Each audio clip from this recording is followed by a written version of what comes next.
नमस्कार, grow motivation स्टोरीजमध्ये आणि आजच्या नवीन व्हिडिओमध्ये तुमचं खूप सारं स्वागत करते आणि आजच्या विषयाला सुरुवात करते.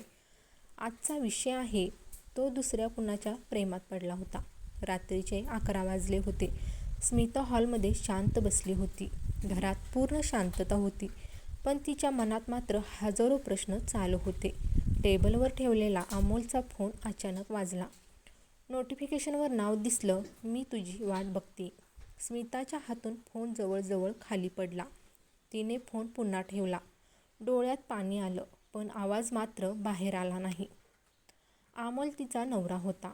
लग्नाला 8 वर्ष झाली होती. त्यांना एक मुलगी होती. वरून पाहिलं तर त्यांचं आयुष्य परफेक्ट वाटायचं. पण गेल्या काही महिन्यापासून अमोल बदलला होता. तो सतत फोनमध्ये बिझी असायचा. घरी उशिरा यायचा. स्मिताशी बोलणं कमी झालं होतं. ती स्वतःला समजवत होती, कामाचा ट्रेस असेल, पण आज पहिल्यांदाच तिच्या मनातली भीती खरी वाटली. त्या रात्री अमोल घरी आला तेव्हा स्मिता शांत होती. जेवण वाढू? तिने नेहमीसारखं विचारलं. नको, बाहेर खाल्लं, अमोलने छोटंसं उत्तर दिलं. स्मिता त्याच्याकडे पाहत राहिली. तिला राग नव्हता, फक्त मन तुटत होतं. 2 दिवस ती काही बोलली नाही, पण मनात सतत एकच प्रश्न होता, मी कमी पडले का? तिने आरशात स्वतःकडे पाहिलं. पूर्वीसारखी ती आता हसत नव्हती. घर, मुलगी, जबाबदाऱ्या यात ती स्वतःलाच विसरली होती. पण तरीही कुणीतरी दुसऱ्याच्या प्रेमात पडण्याची शिक्षा स्वतःला का द्यायची? त्या रात्री तिने ठरवलं, आज बोलायचंच. अमोल घरी आला तेव्हा ती शांतपणे म्हणाली, मला तुमच्याशी खरं बोलायचं आहे. अमोल थोडा घाबरला. स्मिताने फोनबद्दल काहीच सांगितलं नाही. ती फक्त म्हणाली, तू आता माझ्यापासून खूप दूर गेलायस आणि मला हे जाणवतंय. बराच वेळ अमोल शांत राहिला. मग तो हळू आवाजात म्हणाला, माझी ऑफिसमध्ये कोणाशी ओळख झाली आहे. हे ऐकून स्मिताच्या डोळ्यात पाणी आलं, पण तिने स्वतःला सावरलं. तू तिच्यावर प्रेम करतोयस?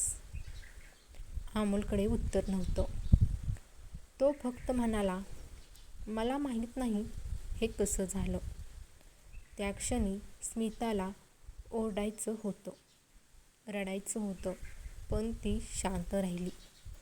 कारण तिच्या मनात एक गोष्ट स्पष्ट झाली होती, कोणाच्याही बदललेल्या फिलिंग्समुळे तिची किंमत कमी होत नव्हती.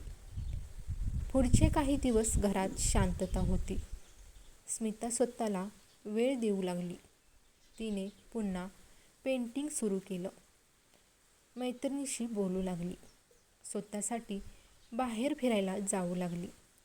पहिल्यांदाच अनेक वर्षांनी ती स्वतःकडे लक्ष देत होती. एक दिवस अमोल तिच्याकडे पाहून म्हणाला, तू इतकी शांत कशी राहू शकतेस? स्मिता हलकसं हसली. कारण मी आता स्वतःला हरवू देणार नाही. त्या एका वाक्याने अमोल शांत झाला. हळूहळू त्याला जाणवू लागलं, तो बाहेर ज्या भावना शोधत होता त्या खरं तर त्याच्या स्वतःच्या आयुष्यात हरवल्या होत्या. एका रात्री तो स्मिताजवळ बसला आणि म्हणाला, मी तुला खूप दुखवलंय ना? स्मिताच्या डोळ्यात पुन्हा पाणी आलं. हो, पण सर्वात जास्त दुखवले ते तू दूर गेलास म्हणून. बराच वेळ दोघं शांत बसून राहिले. अमोलने पहिल्यांदाच तिचा हात हातात घेतला. आपण पुन्हा सुरुवात करू शकतो का? स्मिता लगेच उत्तर दिलं नाही. कारण ट्रस्ट तुटल्यावर प्रेम परत येण्यासाठी वेळ लागतो.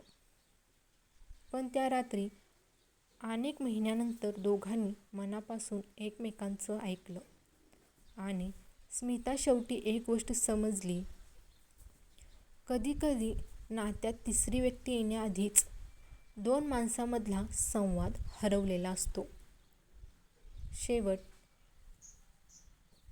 प्रेम तुटत नाही, एका दिवसात. ते हळूहळू शांत होत जातं जेव्हा दोन माणसं एकमेकांशी बोलणं थांबवतात. त्यामुळे दोघांतील संवाद कधीही संपू देऊ नका. तर ही होती आजची माहिती. तुम्हाला आवडली असेल तर लाईक करा आणि अशीच नवनवीन माहिती मिळवण्यासाठी आत्ता चॅनलला सबस्क्राईब करा, शेअर करा. धन्यवाद.